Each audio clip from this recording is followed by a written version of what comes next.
in an obscure weekly mortality report from the Centers for Disease Control, you write that when you read about 26 men who died from these unusual forms of pneumonia and cancer, that when you read that they were all homosexual, you write that it was the first time a clinical report gave you goosebumps. Why?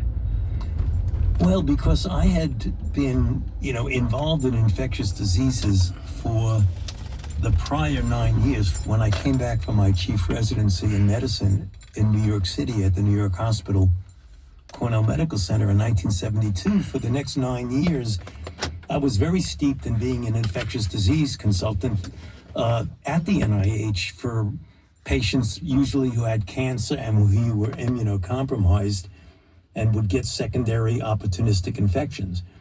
And I had never seen anything like this. So when I said I got goosebumps, I knew that even though this was brand new, this 26, first 5 young gay men, and then a month later, a report of 26, curiously and amazingly, all young, otherwise well, previously well, gay men with this devastating disease that was destroying their immune system, I knew I was dealing with a brand new disease. And how long did it take to track it back to the government giving it to them? There were no brand new diseases.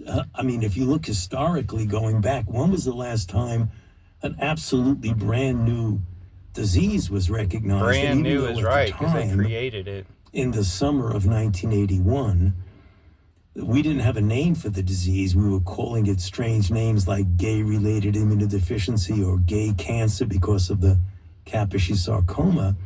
We didn't have an etiology, but the epidemiology of the disease, namely how it was spreading, its pattern of spread, strongly suggested that it was an infectious disease that was sexually transmitted because of the epidemiological patterns.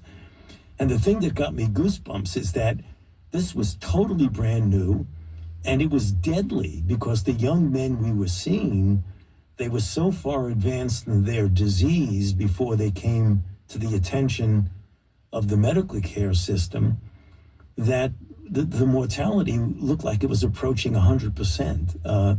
So that, spurred me on to do something that I mentioned in the book, clearly was to totally change the direction of my career, to devote myself to the study of what was at the time almost exclusively young gay men with this devastating, mysterious, and deadly disease, which we ultimately, a year or so later, gave the name of AIDS to.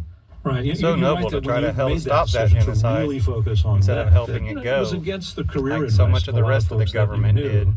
You write that you think of this next period from roughly 1982 to the late 80s as their the agenda dark was the years opposite of your medical career. You say you might have post-traumatic stress from it. Tell us about that.